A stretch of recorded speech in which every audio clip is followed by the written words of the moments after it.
মাননীয় স্পিকার, সংসদে 133টি অধ্যাদেশের উপরে আজকে রিপোর্ট পেশ করেছেন আমার মাননীয় সদস্য এবং কমিটির সভাপতি জনাব জয়নাল সাহেব। এই আমি যেহেতু আমাদের একটা কম্পালশন আছে, আমাদের একটা নির্দিষ্ট সময়ের মধ্যেই বিলগুলো মানে এই অধ্যাদেশগুলো বিল আকারে নিয়ে এবং পাশ করাতে হবে, সেজন্য আমি আপনার কাছ থেকে মানে সিদ্ধান্ত প্রত্যাশা করছি যে আগামী রোববারেই যেসব বিল আনা সম্ভব মাননীয় সংশ্লিষ্ট মন্ত্রীবর্গ সেসব বিল সংসদে আনয়ন করবেন। এটা আপনি যদি বলেন তাহলে সংশ্লিষ্ট মন্ত্রণালয়ের মাননীয় মন্ত্রীবৃন্দ এই বিল আনয়ন করবেন, কারণ আমাদের 9 তারিখের মধ্যে বিলগুলো পাশ করাতে হবে। জি, মানে আগামী রোববারে যাতে সংশ্লিষ্ট মন্ত্রীবর্গ তাদের বিল আনয়ন করেন সে ব্যাপারে আপনি একটা সিদ্ধান্ত দেবেন।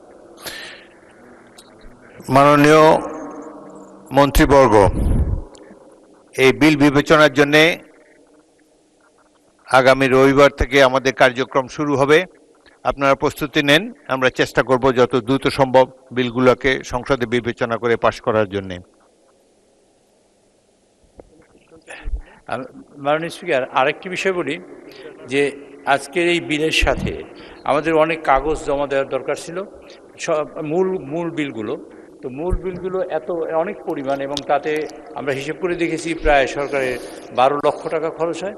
তো সেই জন্য আমরা অনুরোধ করেছি যে সংশ্লিষ্ট ধারা, যে ধারাটাকে অ্যামেন্ড করা হয়েছে, কেবল সেই ধারাগুলোকে দিয়ে এই বিলটা সংসদে পেশ করার জন্য। তো পরবর্তীতে যেসব মন্ত্রণালয় বিল আনবে, যদি প্রয়োজন মনে করে তাহলে এই সরকারের সাশ্রয় করার জন্য মাননীয় প্রধানমন্ত্রীর নির্দেশে আমরা চেষ্টা করছি যে সংশ্লিষ্ট বিলগুলোর সাথে যদি প্রয়োজন হয়, পার্টিনেন্ট হয়, তবে সেই জন্য মূল বিলগুলো সংসদে দেয়, নতুবা সংশ্লিষ্ট প্যারা অথবা সংশ্লিষ্ট অংশগুলো যেন সংসদে দেয়, সে ব্যাপারে আপনি একটা সিদ্ধান্ত দেবেন দয়া করে। মাননীয় চিফ হুইপ, আগে বিল উপস্থাপন করুন, তারপর তো এই ব্যাপারে আমরা বিবেচনা করব। মাননীয় আইনমন্ত্রী কিছু বলতে চান? আমি একটু সাপ্লিমেন্ট করতে চাচ্ছি মাননীয় স্পিকার, মাননীয় চিফ হুইপকে। অ্যাকচুয়ালি রবিবারে সংশ্লিষ্ট সকল মন্ত্রণালয় তাদের যতগুলো আইন আছে তাদের মন্ত্রণালয়ের অধীন সবাই একটা নোটিশ দেবেন। সোমবার থেকে বিলগুলো তারা সবগুলো বিল এখানে উপস্থাপিত হবে। সুতরাং রবিবারে যাতে সংশ্লিষ্ট সকল মন্ত্রী বিলগুলোর জন্য নোটিশ প্রদান করেন, সেই বিষয়টা সবার দৃষ্টিতে আনার জন্য আপনার অনুমতি প্রার্থনা করেছি। দ্বিতীয়ত হলো, একটা নিয়ম আছে, যখন আমরা বিলগুলো আনছি তার সাথে ওই বিল যে আইনটা সংশোধন হচ্ছে ওই আইনের সংশ্লিষ্ট কপি সংযুক্ত করতে হয়। সেই সংশ্লিষ্ট কপিগুলো সংযুক্ত করতে গেলে আমাদের 12 লক্ষ টাকার, শুধু একমাত্র সিপিসির জন্যই লাগতেছে 7 লক্ষ টাকা আমাদের ফটোকপির জন্য খরচ করতে হবে। সেইটা বাঁচানোর জন্য আমরা ওখানে বলেছি যে সংশ্লিষ্ট আইন ওয়েবসাইটে দেওয়া আছে, আইন মন্ত্রণালয়ের বাংলাদেশ লতে, সবাই ওয়েবসাইটে ক্লিক করলেই সেটা পেয়ে যাবেন, বাংলাদেশ কোডে ক্লিক করলে পেয়ে যাবেন। এভাবে আমরা 12 লক্ষ টাকা সেভ করতে পারবো। সেই কারণে সবাইকে ওয়েবসাইট অ্যাক্সেস রাখার জন্য অনুরোধ করেছি। আপনাকে ধন্যবাদ মাননীয় স্পিকার।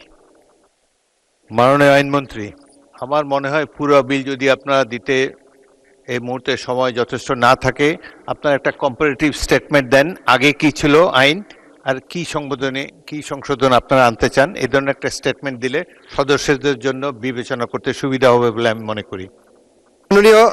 মাননীয় স্পিকার, আমরা পুরো বিল আনছি, কিন্তু বিলের সাথে পূর্ববর্তী আইনের ফটোকপি দিতে গেলে 12 লক্ষ টাকা লাগবে। এখানে পূর্ববর্তী আইনটা আমরা ওয়েবসাইটের থেকে নিতে বলেছি, আর পুরো বিলটা আমরা দেব। আর আমরা কম্পারেটিভ স্টাডি যেভাবে আপনি বলেছেন ওইভাবে আমরা দেব।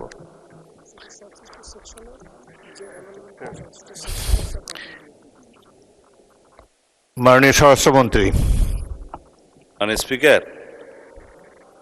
নোটিশ দেওয়ার প্রস্তাবটা আমি আইনমন্ত্রীকে অনুরোধ করছিলাম যে আপনাকে স্মরণ করিয়ে দেয়।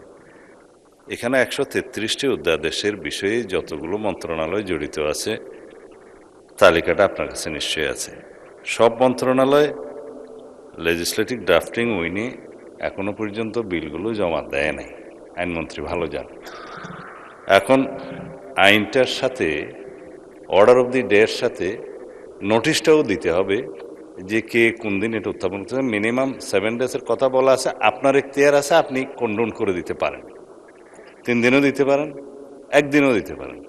অবিলম্বে বিবেচনার জন্য গৃহীত হওয়া সেটা একই দিনেও হতে পারে, সেটা আপনি দিতে পারেন। কিন্তু আমার মনে হয় না যে রবিবারে সব মন্ত্রণালয়গুলো নোটিশ সহ বিল উত্থাপন করতে পারবে।